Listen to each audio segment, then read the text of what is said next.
Good afternoon, everybody. My name is Dr. Bettina Daneri, and I'm here to give you some tips on how to achieve work-life balance during an online course.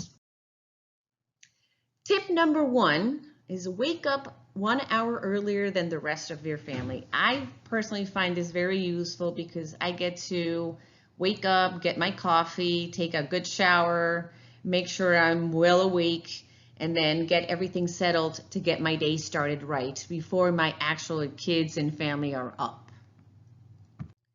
Tip number two is something that I live by is making checklists. I always make checklists. I make them daily. If I complete those checklists, I start working on the checklist for the next day.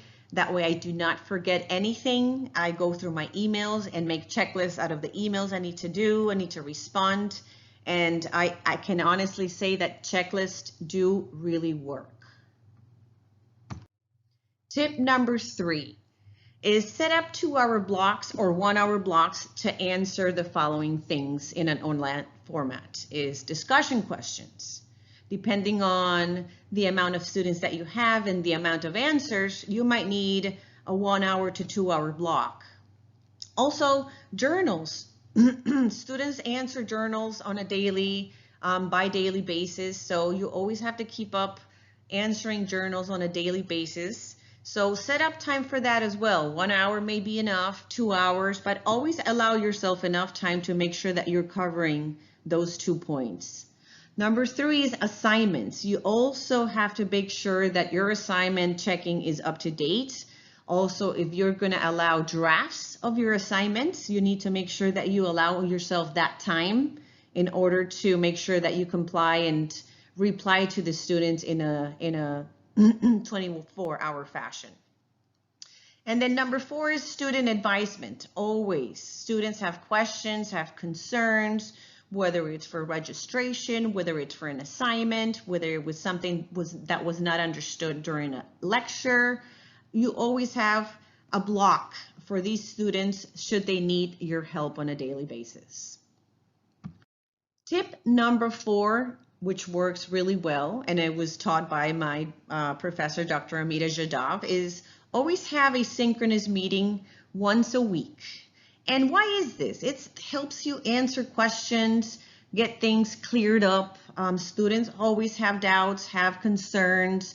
They may not have understood the material or the requirements or the objectives of a certain assignment. So by having a weekly synchronous meeting with everybody in the class, everybody is on the same page. Moving forward, everybody can do better if everybody is on the same page. So I believe that having a synchronous once a week class will definitely help you make sure that everything stays on track. Tip number five is make time for yourself. This is just as important as making a schedule for work. It's very important for us to dedicate time for our mental health, for our spiritual health, and for our overall well-being, not only of ourselves, but of our families as well. I have a picture of a beach, which I love. I love to relax, go there and just unwind with my family and make sure that I disconnect and de-stress, and I am fulfilled with energy and ready to go for the next day. Some people may like gardening, some people may like home projects, being artistic, creating stuff. My husband loves baking and cooking. So these are things that really help us separate from our daily stressors, from our daily work. So I hope you liked my tips on how to achieve work-life balance.